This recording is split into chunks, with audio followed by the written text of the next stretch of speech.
Kita sering dengar design thinking, dan di saat yang sama juga mendengar kata lean startup. Nah, kedua-duanya seringkali digunakan untuk kita bisa membangun bisnis baru, atau produk baru, atau layanan baru. Jadi pertanyaan sebenarnya bedanya apa sih di antara kedua itu, dan kapan kita harus gunakan design thinking, kapan kita harus gunakan lean startup. Nah, yuk kita temukan jawabannya di video ini.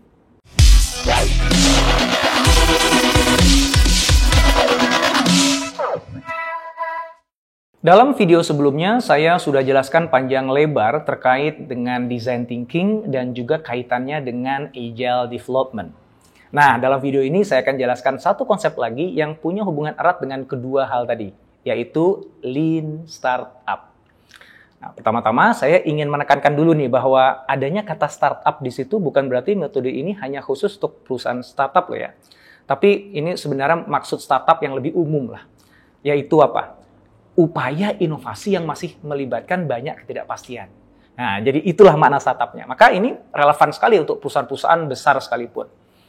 Oke, sederhananya nih, metode lean startup ini digunakan untuk mengembangkan solusi inovasi dengan cepat melalui pendekatan lean dan eksperimentasi. Nah, yang dimaksud dengan lean atau ramping di sini ialah bahwa solusi yang dihasilkan sebaiknya seramping mungkin.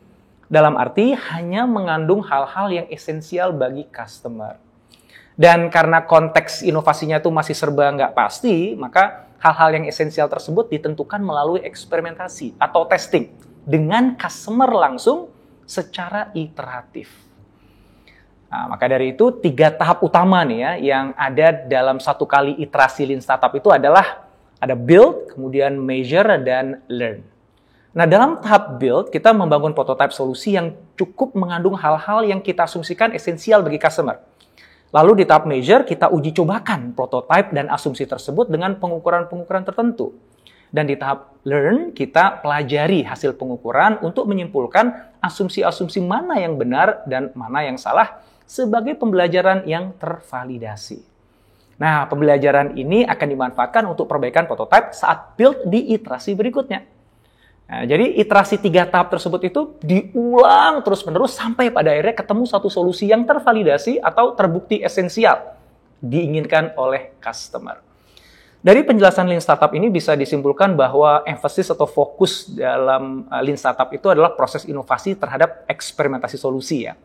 Oleh karena itu, konsultan Gartner Research menyarankan bahwa iterasi build, measure, learn dalam lean startup itu dilaksanakan di antara design thinking dan agile development.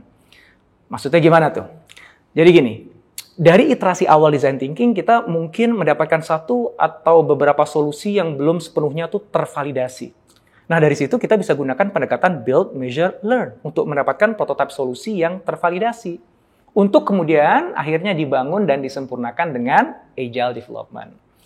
Nah, beginilah bagaimana kita bisa mensinergikan antara design thinking, lean startup, dan juga agile development dalam fase pengembangan sebuah inovasi.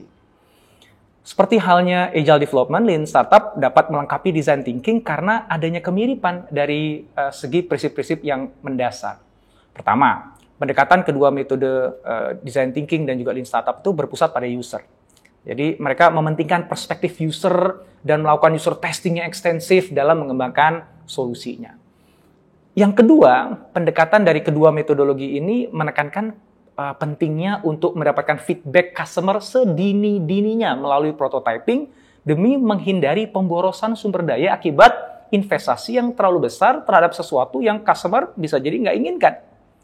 Nah, maka dari itu yang disarankan adalah kita membuat prototipe yang kasar atau sederhana dahulu deh, supaya kemudian cepat dibuat dan bisa cepat dilakukan testingnya. Yang ketiga, kedua pendekatan tersebut menekankan pentingnya iterasi cepat, agar cepat juga kita mendapatkan pembelajaran. Terutama karena konteks inovasinya kan masih penuh dengan misteri dan nggak pasti kan ya. Nah, dengan cepat mendapatkan pembelajaran itulah, walaupun didapatnya melalui kegagalan, kesuksesan otomatis bisa juga lebih cepat didapat kan.